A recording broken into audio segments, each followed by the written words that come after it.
It's the Happy Families podcast. It's the podcast for the time-poor parent who just wants answers now. I feel as though today it's going to be a bit of a hallelujah kind of day. Hallelujah, because for the first time ever, I've got an I'll Do Better tomorrow that I am just so pumped to share.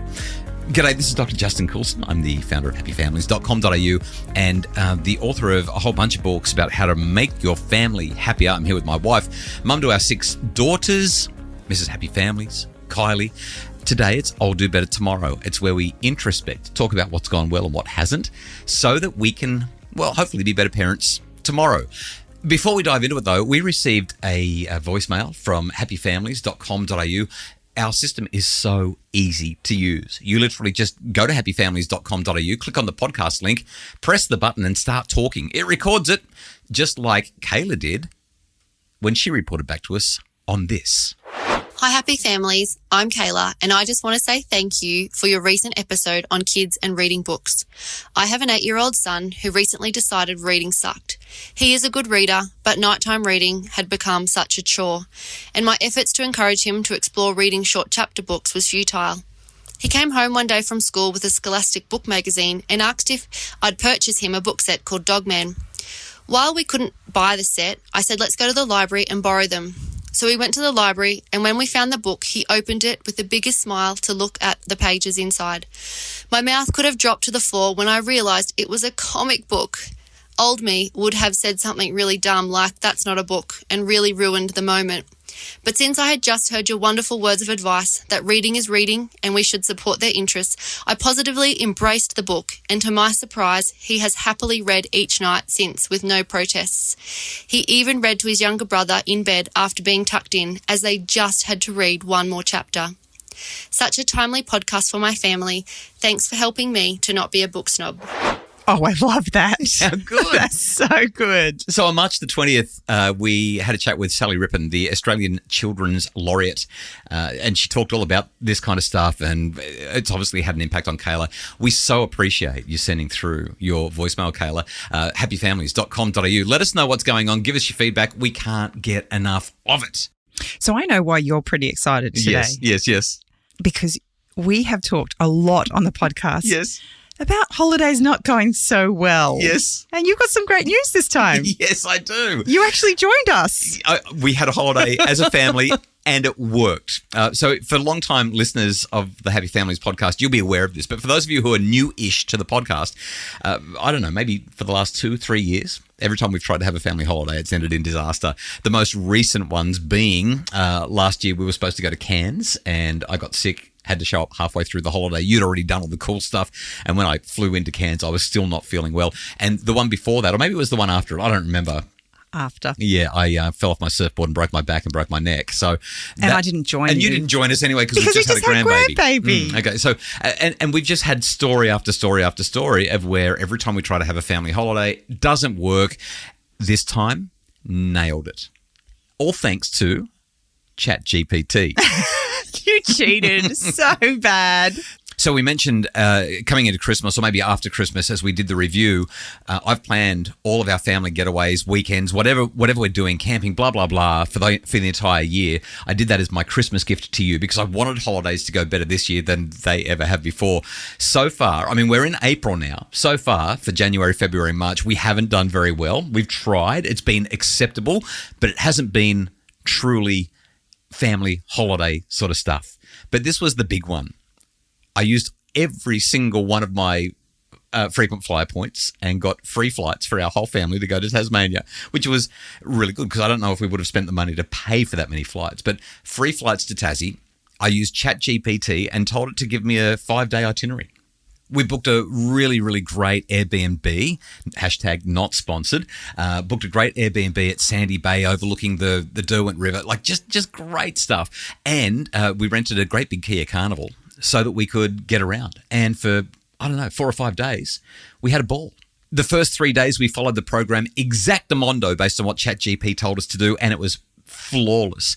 But on the Saturday, we were supposed to go for like a 4-hour drive to the West Coast, hang out for a few hours, and then do a 4-hour drive back. Everyone was exhausted because we crammed so much into those first couple of days. And so we decided to just hang out, do the Salamanca markets and stay low key. Perfect way to sort of break up all of the things that we were doing. And then on Sunday, we were supposed to go to One Glass Bay, Freycinet, one of the most spectacular, picturesque places apparently in all of Tasmania. But it was raining and it was wet and it was cold, and so we decided not to do it. We just caught up with some friends in Hobart that we haven't seen for ages, had a really slow day again. Oh my goodness. Monday, we farewelled via Port Arthur. Wish we had more time for that, and came home. And Kylie, our family was together. We took the pressure off, and we just nailed it. That's it. That's my I'll do better tomorrow. You can actually make a family holiday work. It can happen. It doesn't happen often based on our experience, but this time nailed it, and I can't wait to do it again. I know you've said we nailed it. Yes. And we really did. It was Yes. a fantastic holiday, but I feel like you've breezed over a few details. Well, I don't want to give really- everyone a boring travel log. That's all. It's not the travel log. I Yeah. think there was some really The significant insights. learning and insight that we received as a result of this holiday. Okay. The first was, this was our final holiday with baby number 3, who's no longer a baby. Yeah. She was heading away for 18 months. Right. To go to Canada. So we knew that this was the last time we were going to be together, and everybody was really just on board with the holiday. Best behaviour because we're farewelling Ella. Yeah. The second thing was that ChatGPT, while it is definitely a cheats travel log, it did a brilliant job of opening up an itinerary that we might not have come up with on our own. Totally. But the second part of that was AI, as intelligent as it is, still doesn't do the homework that's required to make sure that the itinerary actually flows beautifully. And so once we got through those first 3 days, we realised that we just couldn't push ourselves for the 4th day. And I'm really grateful that you actually recognised that and were willing to be flexible. Yeah, because normally I'm the guy that says, no, we're here. We're doing this holiday. We're going to get in the car and we're going to drive for 9 hours today because the itinerary says we must. And we had such a beautiful, relaxing day. It was fantastic. And it was the break that we needed. Yep. We would have been able to go the next day to Freycinet if the weather had been on our side. But the big, deep sadness, if we could pinpoint a sadness, was that the last day, ChatGPT told us to go to Port Arthur. When we only had like 90 minutes to do what is supposed to take a day and a half. And neither of us understood or knew at all what we were going to see. Yeah. And once we got there, the first thing I read on the notice board was, take advantage of our 2-day pass. And I looked at you and said, we've got 90 minutes to do something they're suggesting we do in 2 days. So the take-home message really is family holidays can and do work. A little bit of planning goes a long way. Don't rely completely on AI, but it's a really great foundation to get things organised. And I guess lastly, be flexible, because that probably saved us. If we'd tried to do that big drive, I think that it would have not been quite the wonderful holiday that it was. So, Kylie, when you think about how you will do better tomorrow or what you did well so that we can keep doing that tomorrow and keep doing better, what's your I'll do better tomorrow for this week? For a number of years now, I've been reflecting on our family dynamics, and I've realised that we're probably not what you would consider the most normal family. 6 girls will do that. Well, for all intents and purposes, we've really got 2 family structures within our one family unit. We've got these 3 beautiful big girls, now fully fledged adults, going about doing their thing and living their lives. But we've still got these 3 quite dependent, Fully at school and growing up. little girls that still require us, and we're very much in the trenches with them. So just for context, if we were a normal Australian family, we would be empty nesters right now. We would be. Right? We're like completely 3 kids out of the house. We'd be partying. And most of our friends stopped having children when we had baby number 3. Have had that thought. And they are empty nesters. We do love our 3 youngest, by the way, kids. If you're listening, we're glad we've got you, even though we're very tired. But this week we farewelled baby number 3. Yeah. I keep calling her baby because she is really still my baby. 20 years But old. She's 20. And she's heading away to Canada for 18 months after we farewelled baby number 2, who left for England more than 12 months ago. Yeah. So for those wondering why we're sending our children to all parts of the world for 18 months, we have a faith background, and part of our religious background, kids, when they turn about 18, 19, 20, have the opportunity to go and serve, do missionary work, essentially. They do a whole lot of service in communities. They talk about our church to people who are open to and interested in learning. And it's a wonderful growth opportunity. I mean, you talk about a gap year. This stuff helps kids grow up really, really fast, but it's also wonderful and foundational for their lives. And so while our eldest daughter chose not to go and do this mission work, our second and third daughters have chosen to do it. And that's why Abby's over in the UK, in Leeds. And that's why Ella is heading away to Canada. And that's why we farewelled her on Tuesday. How did it feel? How did it feel for you seeing this girl go down those escalators, go through immigration, and head off on an aeroplane to North America? It was a little bit heartbreaking, if I'm completely honest. I have been so excited in the lead up, knowing that she's going, knowing that she's made this choice. I think at a time in your life where, generally speaking, it's so self-centric. It's all about you, yeah. To watch our daughters make a decision to put their needs and wants aside for 18 months and just focus so entirely on somebody else's needs, I couldn't be more proud of their choice, but of who they are and who they're becoming as a result of that decision. But my mother heart aches. It really does. And it was really hard to say goodbye. Yeah, lots of tears on Tuesday morning. Speaking of tears, was that your older better tomorrow? Because as you said that, I just remembered there were a lot of tears in the car park as we headed back to the car as well. Well, we had to take 2 cars down, and as a result, on the way home, we did a bit of a shuffle, and all the kids decided they were going to go in their big sister's car. But before we'd even made it to the car... Quick interruption. The reason they wanted to go in their big sister's car is because their big sister and her husband have a baby. And they wanted to drive home with the baby so they could make goo-goo eyes at the baby all the way home. So there was fights, literally, as they walked to the car park about who was going to sit next to said baby and be able to spend some quality time with her. And it wasn't until I came into the picture, I actually saw one of our children had withdrawn from the group and she had her back towards us. And her big sister had said, look, this is what's going on.